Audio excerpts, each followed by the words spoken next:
Hello friends, આજે અમને લોકોને પિઝા ખાવાનું ખૂબ જ મન હતું, તો અમે બનાવી રહ્યા છીએ પિઝા. તો વેજીટેબલ પિઝા આપણે હવે ચાલુ કરી દીધા છે અને મસ્ત એક પિઝા તો રેડી થઈ ગયો છે. અને હવે આપણે બીજો પિઝા પણ રેડી કરવા મૂકી દીધો છે. તો ચાલો ફ્રેન્ડ્સ, તમે પણ પિઝા ટેસ્ટ કરવા. તો હવે પિઝા કટર વડે મસ્ત પિઝા કટિંગ થઈ રહ્યો છે ફ્રેન્ડ્સ.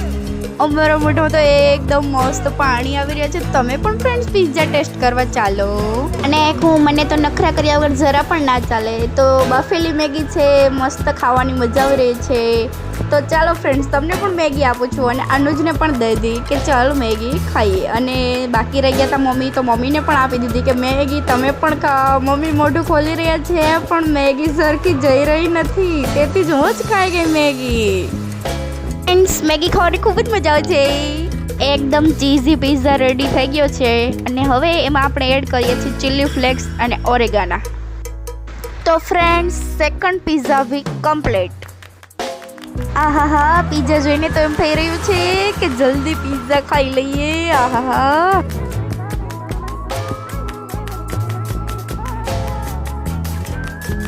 તો ફ્રેન્ડ્સ, તમને ખબર જ છે આપણે કંઈ પણ બનાવતા હોય તો આપણા કુકિંગ માસ્ટર તો આપણે એડ થાય જ. તો હવે અનુજ આવી ગયા છે અને કહી રહ્યા છે કે ચાલો આજે એક પિઝા તો હું બનાવું.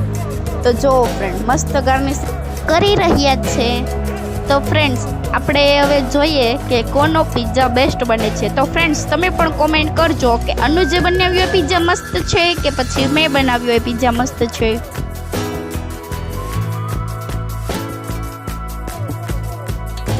જો ફ્રેન્ડ્સ, એક પિઝા તો કમ્પ્લીટ થઈ ગયો છે અને બહુ જ મસ્ત રેડી થઈ ગયો છે ફ્રેન્ડ્સ અનુજનો પિઝા. અને હવે અનુજે બીજો પિઝા પણ ગાર્નિશિંગ કરીને કૂક થવા મૂકી દીધો છે.